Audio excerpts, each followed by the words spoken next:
Hello and welcome to Unbox the podcast that helps you live your best life. I'm your host, Sahar Palmer. I'd like to begin by thanking all my subscribers and listeners to Unbox the podcast. I've received a lot of suggestions from you, and what you would like this podcast to do is to inspire you to change your mindset so that you can deal with your life, have the best life that you can. Today's subject is money. I'd like to talk about money because you seem to be feeling the crunch. Ka-ching! How do we make money flow into our life? There's a lot that we can say about money, but today I want to focus on 3 ideas. Or perhaps a better way of saying it, I want to invite you to think of money as fluid, like an energy that ebbs and flows. So how can you sense, measure, or have a sense of how this energy flows into your life? Therefore, your space and your environment are important to welcome this energy in your life. 2, I'd like to focus on you. How do you practically see money? How do you handle money? And thirdly, you need to understand that all your relationships, your relationship to yourself, in terms of your self-expression, your creativity, your hobbies, your romantic relationships, personal relationships, business-ships, and your relationship to money itself, which really springs from the second point. How do you handle money practically? Before you want to make money, ask yourself, what are your values about money? Find your why. Why do you want to make money? What is it that you're going to do with that money? As we said, money is an energy that flows. You can really literally measure how much money is coming in and how much money is going out. So my first tip is I invite you to plot your expenses and your income. For example, take the last 12 months. Put it on a graph where your income is a plus, your expenses are minus. Just take totals if you like. And plot the points over the previous 12 months and look at your graph. How far do you go? How much money? What was your highest income, for example, in what month? Make a note of that number. Look at your highest expense and make a note of what month it was. In an abstract way, non-specific way, try and understand what your expenditures were about and what made you make that much money in that particular month. This is your flow. This is your pulse, if you like, your financial pulse. And have a sense of how far are you willing to be in debt or to run your overdraft account into overdraft before you actually motivate yourself to make money. This is really important because when your brain sees what you're trying to create, it will help you unconsciously to think better and to have a more practical, grounded approach to making money. I want to go back to how much money do you want to make and why. This is important because to your mind, if you have a reason or a motivation for making money, then already you would have went up the scale of motivation or inspiration in order to make money. This will help you overcome any negative thinking about money. From my experience, because people tell me, oh, you have such some self-will, you're so disciplined. I really am not. What I do personally is I dangle a carrot. If I dangle a carrot, when I give myself an incentive, I just tend to do things because I think of the end result or the goal or the reward that I want to put for myself. And this is why identifying goals or your why is really important to help that money or abundance flow into your life. So how much money are we talking about? What will you use it for? If you wanted a house or a boat or whatever it is, find out how much do these things cost. Put a figure to how much money you want to create, at least for this year. The other idea that I want you to focus on, in order for that money to flow in, you need to invite it. Because money is fluid, it's almost like a feminine energy, a yin energy, if we speak in terms of yin and yang, and you need to invite this energy in. It's almost like a femme fatale. You can't invite it if you have a messy environment, disorganized, accounting system or filing system, even in an office. So a harmonious space or the container, because everything is yin and yang, content and container, before you allow the content to flow, you need to have the right container. Whether the container is physical or, as I said, in terms of being organized in your accounting system or your filing system.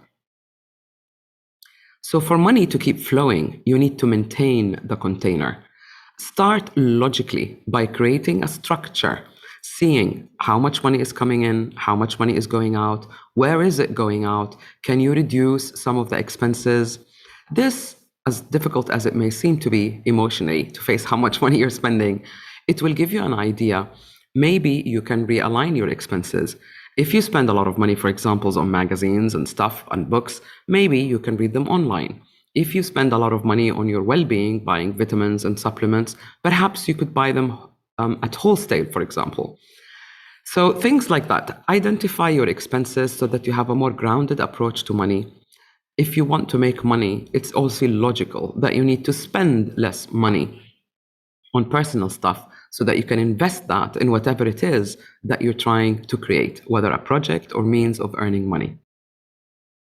When energy is flowing well, it will almost become a ritual or an organized way of making money. You're very clear about your goals, and this motivation is enough to help you attract the energy of money into your life. I want to talk about your space now, the physical space, because that's part of the structure. Is your home organized, happy, harmonious? What about the office where you work from? Your desk, if it's not even your own premises, your desk, when you come in the morning, is it clear? Is it tidy? Do you know what you're going to accomplish that day? The more grounded you are in your approach, the easier that the money would flow into your life. So think of money as a creative energy, a feminine energy, a femme fatale. Think of a client who's entering your office. The path must be easy flowing and enticing, so money, lady money, can find you and visit you again. In terms of space, the ideal shape or environment, a good container, is a square shape, which represents stability. If your space, home or office, is missing a corner, look at your floor plan. You can remedy that or compensate for the missing space. I truly believe in that. Everything reflects everything. Everything on the inside reflects everything on the outside. And sometimes all it takes is getting organized in your space, in your filing, in how you handle money. And that alignment itself, as I said, will make money a lot easier to flow. So think of the yin and yang concept. Think of the container and the content, which is the money, and the container is your structure, whether it's a physical space or metaphorical space, and there must be balance between the two.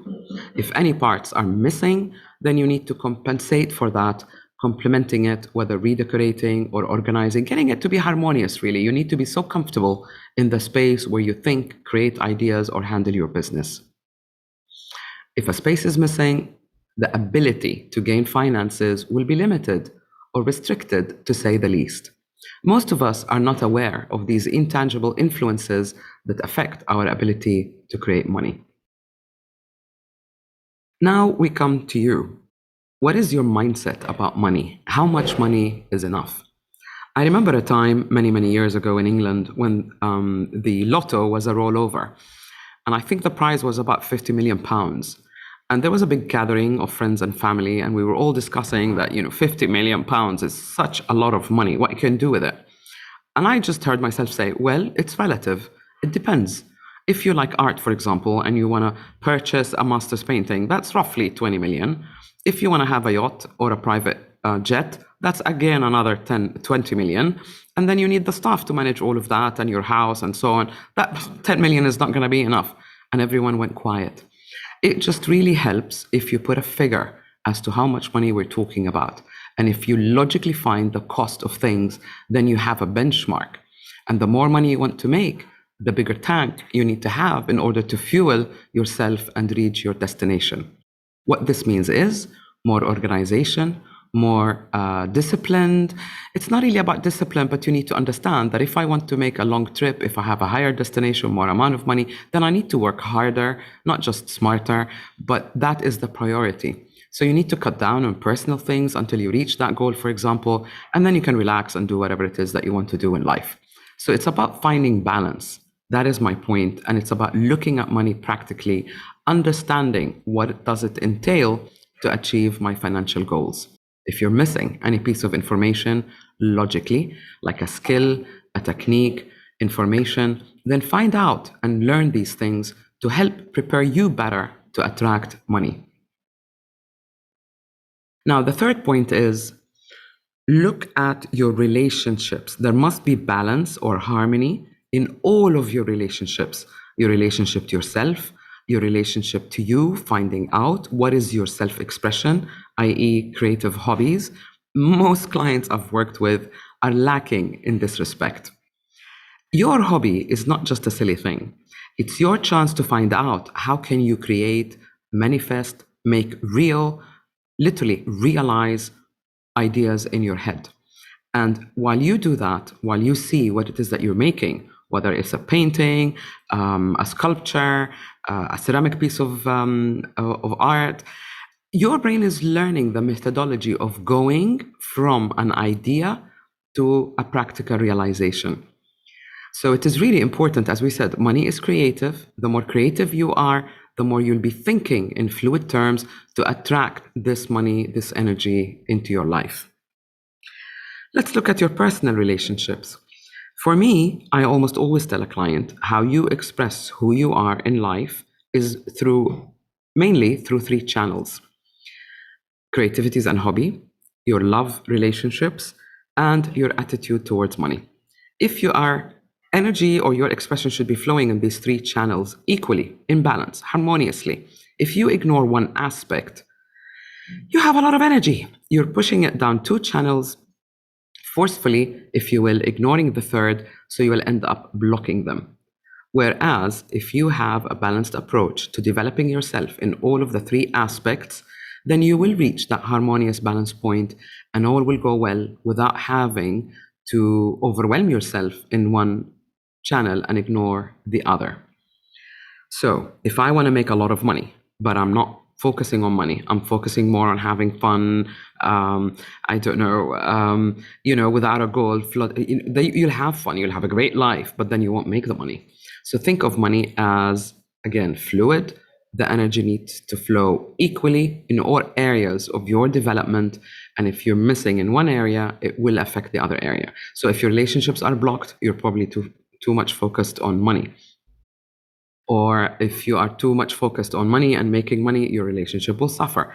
But again, think of creativity, because money is creative. And the more creative you are, the more hobbies you have, or the more that you try yourselves at hobbies, actually. It's not about the number of hobbies. It's about actually having systematically a hobby that you develop to allow yourself to be inspired, to allow your brain to learn, how do I bring an idea from a concept in my head into physical, practical realization. These may sound simple. Take them on board, try them, and let me know what worked for you. So my tips are: harmonize your space, literally. Look at your space. Is it tidy? Is it organized?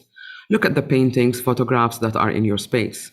Do they express or depict abundance, or are they about lack? Spend some time in your space, home space or office space, and just feel your way through. Is it inviting enough for Lady Money to flow into your space?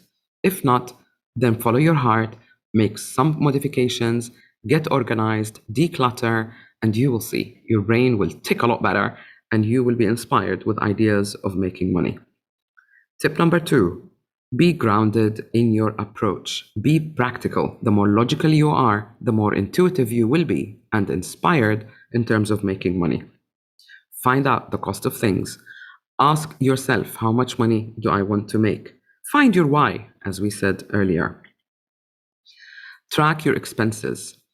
What can you leave out? How can you buy better so that you can spend less? And finally, balance your relationships in terms of money, creativity, and as romantic and business relationships as well. The three are important for a harmonious balance and flow of money in your life. So the next time you want to say something about money, it's so hard to make, economy is not doing well, these are limiting beliefs. Stop doing that and just focus on your goals And as they say, mighty forces will come to your aid. So focus on your personal reality, focus on what you can do in spite of the current circumstances, and let me know how successful you were in terms of shifting your mindset and creating more abundance in your life. See you next week. Unbox the podcast, new episode every Tuesday. Would you like your voice to appear on the podcast? Send me a voice message. Why do you listen to Unbox? How do you listen to Unbox? And I would love to have your voice there. Live your best life with me, Sahar Hunaidi Palmer, online intuitive life mentor.